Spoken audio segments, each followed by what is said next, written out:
naman sa Pilipinas, wala pang naitatalang kaso ng Ebola, pero para hindi na rin yan mangyari, ay nakaalerto na ang Department of Health.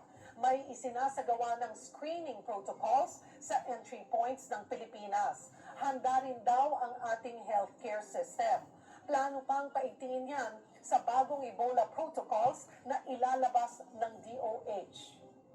Sa puntong ito, muli natin magkakausap si DOH spokesperson, Undersecretary Albert Domingo. Magandang tanghali po sa inyo, Yusek. Salamat po sa oras. Magandang tanghali, Cheryl. Magandang tanghali rin sa lahat ng mga kapatid na nanonood at nakikinig. The last time we talked, ay hindi pa naman po ganun ka-alarming pa. Pero this time, parang kailangan na po nating mas paigtingin yung paghahanda ng pamahalaan dito po sa particular na species, hindi po variant. Ayun, doon nyo kami naklaro po sa atin na this particular species, ano ba ang meron dito? Ito po ba'y mas agresibo? Opo, actually, Cheryl, ang paghahanda, nandito ngayon tayo sa World Health Organization, sa World Health Assembly sa Geneva, at nandun po ako nung mismong si Secretary General Dr. Tedros ng WHO ang nagsabi na nababahala nga sila at by extension ng buong mundo doon sa dami ng mga kaso nitong Bundibugyo virus na Ebola. Ngayon, ang mahalaga, Cheryl, yung paghahanda, yung pagtaas ng alerto, mahalaga doon sa Democratic Republic of the Congo at doon sa Uganda kung nasaan yung mga kasalukuyang kaso ay nandoon. Tandaan natin ang paghawa kasi ng Ebola ay sa pamamagitan ng mga body fluids, sa dugo, sa laway, sa ihi, iba pang body fluids, hindi sa hangin. Tayo, naghahanda tayo bilang isang bansa na malayo doon sa mga lugar ng pinangyayarian pero nakabantay ang ating Bureau of Quarantine. Sa katunayan, na-submit na a few days ago, nabigay na ng Bureau of Quarantine yung eksaktong tawag nila na flight mapping. Ano yung flight mapping? Alam natin ang lahat, wala tayong diretso na pasok ng eroplano mula sa Democratic Republic of the Congo or sa Uganda, pero alam natin yung mga connecting flights, di ho ba, sa mga hub na pinanggagalingan rin doon. Sabi po ng World Health Organization, USEC, may dalawang vaccines na tinatapos para labanan ang Bundibugyo species nga na dahilan ng Ebola outbreak. Pero 9 buwan pa raw yung aabutin. Tayo po dito sa Pilipinas, USEC, kaya nating makontrol ang Ebola na huwag makapasok habang hinihintay pa po itong bakuna? Opo, kayang-kaya po natin yan. Ang bakuna ho kasi ay mahalaga muli para doon sa lugar kung saan sabihin na natin na landlocked. Pag nakita ho natin kasi sa mapa yung Democratic Republic of the Congo at hindi natin nilalahat yung buong bansa ng DRC.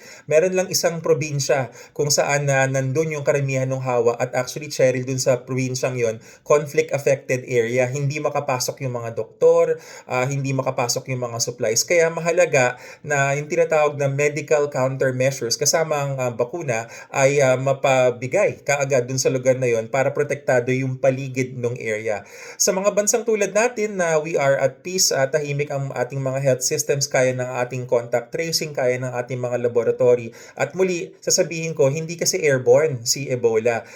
Body fluids, saka very close contact ang nangyayari usually sa mga ospital. Yung mga ospital natin, malalakas sa mga Infection Prevention and Control Committee, kaya hindi namin nakikita yung risk, yung pagkakataon na mataas sa Pilipinas.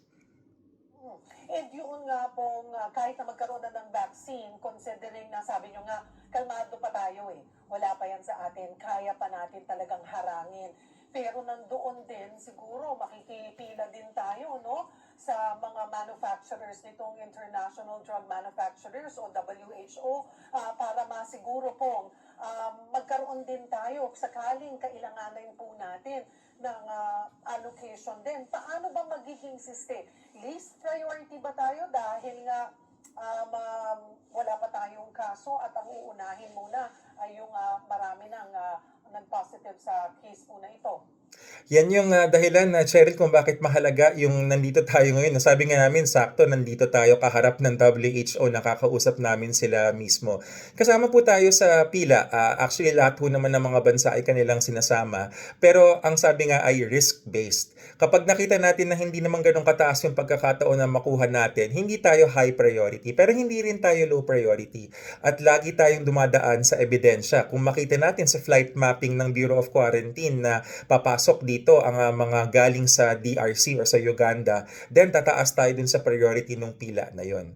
Pero hindi kasi tulad nung 2014, alalo po nila, yun yung huling pagkakataon nagkaroon ng malaking Ebola outbreak sa mundo, meron tayong mga Filipino UN peacekeepers nung panahon na yon. So ngayon, ibang-iba, wala tayo masyadong nakakita na parang lipad ng mga tao mula DRC at saka ng Uganda papunta sa atin. So, low risk tayo, pero kung magbago yung mga parameters na yan, yung mga bagay na yan, ay pwede tayong tumaas dun sa priority ng pila. Mhm. Pagdating po sa protocols, pwede nyo na po bang ibahagi sa ating mga manonood yung nilalaman ng bagong Ebola protocol ng DOH? Actually, Cheryl, yung ating 2014 na protocols na madali po, no? Sinubukan kong i-Google. Actually, makikita niyo siya sa Google, no? DOH 2014 na Ebola Guidelines. Makikita niyo po yun. Pero abangan na rin po natin yung release natin. Baka mamaya may mag-post ng mga fake kasi.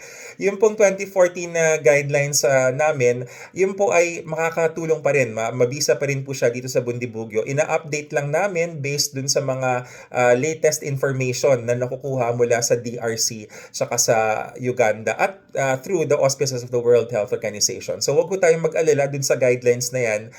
Updating lang po pero in existence yung guidelines at nagagamit po natin. Ang mas mahalaga, yung teknolohiya noong 2014 ay mas maganda na, I mean now, no? Ngayon 2026, ang teknolohiya ay mas maganda na yung PCR machines natin naglaganap sa buong bansa. Yung ating kakayahan na dumaan tayo sa pandemya, sa COVID-19 na mas mabilis yung response time natin. Kaya hindi kami ganun kabahala. Pero alerto pa rin tayo. So sinasabi po natin, Yusek, yung 2014 protocol on Ebola ay pasok pa rin sa kasalukuyan at kung magkakaroon man ng pagbabago ay very minor na lamang. Yes, tama po yun. Kasi nung nakita natin, yung mode of transmission ay pareho pa rin. Siguro ang pinagkaiba lang, magkaiba yung species. Pero yung availability of vaccine, yun kasi nga 2014 caused by the Zaire or Ebola virus disease, EVD species nung panahon na yon. Ngayon, itong Bundibugyo, kaya rin nababahali yung WHO at kaya minamadali nila yung paggawa ng bakuna kasi wala pang bakuna ito. Pero yung infection prevention and control measures, yung kakayahan ng ating mga doktor at nurse na magsuot ng PPE, magtanggal ng PPE, napakahalaga yun na proteksyon laban sa Bundibugyo.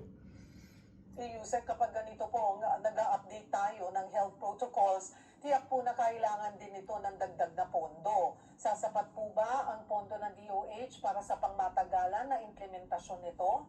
Kaya naman na Cheryl, no? Itong pagbabago ng ating protocols as you said and I concur na minor lang siya, hindi malaki yung pagbabago. Nandyan po yung ating mga facilities, ang DOH, RITM, Research Institute of Tropical Medicine na ating nagsisilbing National Reference Laboratory. Meron tayo, kung di nagkakamali, 6 o 7 na Sub-National Reference Laboratory. Ibig sabihin, malalaking ospital. Hindi po tayo gumagawa ng bago, in existence na po sila at umaandar. At andyan po yung ating mga doktor, mga nurse, pati yung ating mga dalubhasa, yung mga experts sa infectious diseases. So yung additional cost po nito ay minimal. Available po yan sa ating GEA 2026 sa national budget ngayong taon na ito. Hindi tayo mahihirapan maghanap ng pondo. Yusek, ayaw natin din naman mag-create ng panic but we want our viewers to stay informed. Ano po ang paalala, mensahe po ng ating DOH sa publiko ukol dito sa paghihigpit na rin ng borders at ano pa yung mga dapat po nilang matandaan? Opo, salamat sa tanong, Cheryl. No? Tungkulin po ng DOH na kahit tayo ay nagpapahinga, natutulog, nagtatrabaho, namumuhay araw-araw, tahimik pong nagbabantay ang DOH kasama ang ating Bureau of Quarantine na isang unit ng DOH. Behind the scenes po ito, pati yung ating mga ospital, yung mga laboratorio, ang RITM, ang San Lazaro Hospital, nandyan po ang ating mga health workers. Sabi nga namin mga doktor, ito po yung profession namin, ito po yung aming tungkulin at ginagawa po natin ito all the time. Huwag po tayong mag-alala. Ang impormasyon ay kunin natin sa mga verified sources, of course, sa Department of Health at sa mainstream media. Kumakausap po kami na mas madalas ngayon sa lahat ng mga himpilan, lahat ng mga pahayagan, para yung wastong impormasyon, para ba hindi tayo kinakabahan. Para po itong sitwasyon kung nasa ospital tayo na ang magtitiwala tayo sa doktor natin. Hindi tayo magtitiwala sa mga tabi-tabi lang or kung sino mga chismis, di ba? Kailangan kunin natin yung impormasyon mula dun sa doktor na nagbabantay at gumagamot sa atin. Marami pong salamat. DOH spokesperson, Undersecretary Albert Domingo. Salamat din po. Sa iba po, Yusek, thank you so much po sa time nyo. Thank you. Dyan. Okay, ingat. Bye-bye.